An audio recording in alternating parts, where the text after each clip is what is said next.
Good morning, everybody. It's I, Brian, on the heels of having my nose broken. Awesome. So, welcome to the Week 10 edition of Burning Down the Far Hill. We're going to do some recapping, and previewing and playoff scenarioing and a lot of stuff here today, so work with me.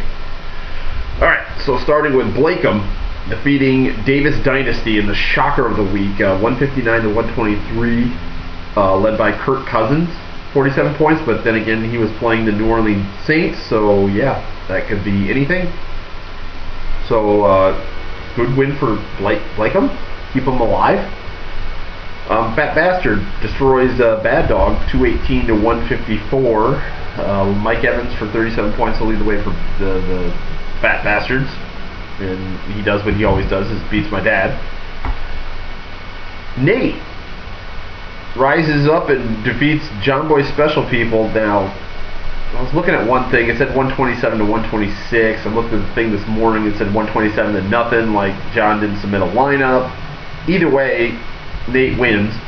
Michael Floyd leads the way with 42 points. Resputors at Nadamalot defeats the Road Crew 196 to 150 or 175. Adrian Peterson going off for 56 points. I'd like to welcome that guy back to the league.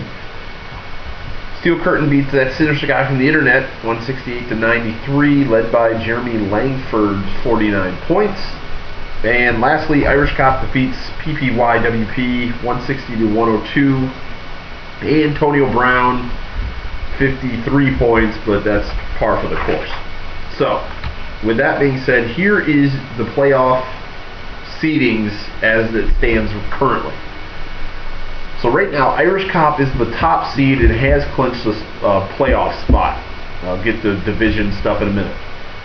Davis Dynasty is the number 2 seed, also has clinched the playoff spot. Resputors at the Damalot is the 3 seed currently, by way of having defeated Fat Bastard, who is the 4 seed. Steel Curtain is the 5th seed, and Bad Dog is the 6th seed, despite still leading the Homeboys division by 2 games. So there it is. 7th seed is John Boy Special People, and then everybody else is 3 and 7. So here's where everything comes into play now. As I go through these matchups, I'll just kind of go through them. So right now, 3 and 7 sinister guy from the internet is at the 3 and 7 PPYWP. The historic value of this game is basically the loser is going to be out of any playoff shot. The winner still has a pulse for division and playoff spot. So loser is going to be out of this game. Winner, a pulse. Jared leads the series 4-3. Thomas did win back in 2 weeks ago, week 9. All these games, all these return matches are from week 9 of this year. So that's that. So we have the 3 and 7 Blakeham at the 5 and 5 Bad Dog. Jim leads the series 19-4. My dad did win 2 weeks ago. Bad Dog win plus a sinister guy's loss all but locks up the division. It's not completely 100% locked up, but it will all but lock it up. Why does it look like it's got an echo to it? Anywho, so Bad Dog win, sinister guy's loss all but locks up the division, and it'll just take another win or a JR loss to lock that thing up. So also Blakeham, if you lose, you're going to be out of any kind of playoff contention. So all these 3 and 7 people, you lose now, it's done. So that's the Homeboys division scenario right at this moment. Moving to the away boys. 7 and 3 Fat Bastard is at the 8 and 2 Davis Dynasty. This is probably the biggest matchup of the week. JJ leads the series 5-2, also won back in week 9. JJ's won 5 straight in this matchup. Last win for Chris was 2011, week 11. For Fat Bastard in this, JJ doesn't clinch the division with a win, but it helps. Fat Bastard will clinch a playoff spot if he wins. No other help necessary.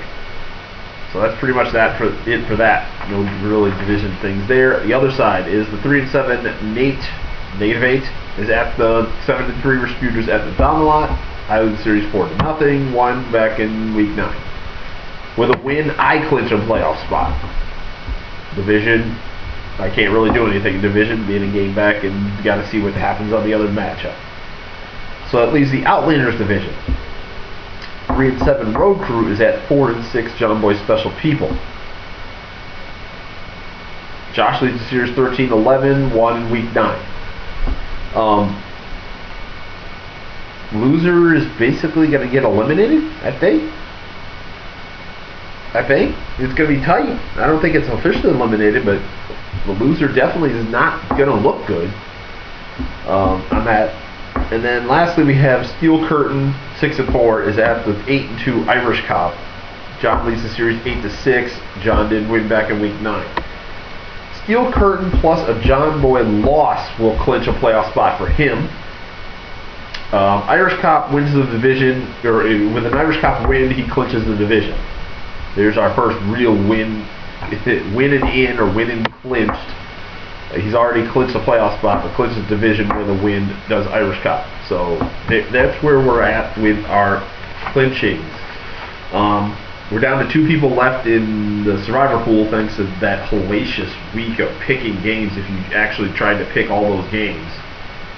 I forgot to even send out my picks, found out when I looked at it Sunday night. Awesome. But I'm still leading. Yay. So, but that's all I pretty much got. Trade deadline is come and gone. So that is that. I wish I had another week because I've got some people I'd like to offload. But anywho, so yeah, that's pretty much all I got. We'll come back next week and probably have a little bit more, probably a clearer playoff picture, because I'm going to think there's a good shot that all 6 of the playoff teams could very well be situated by this time next week. But we'll see, because people actually have to win games.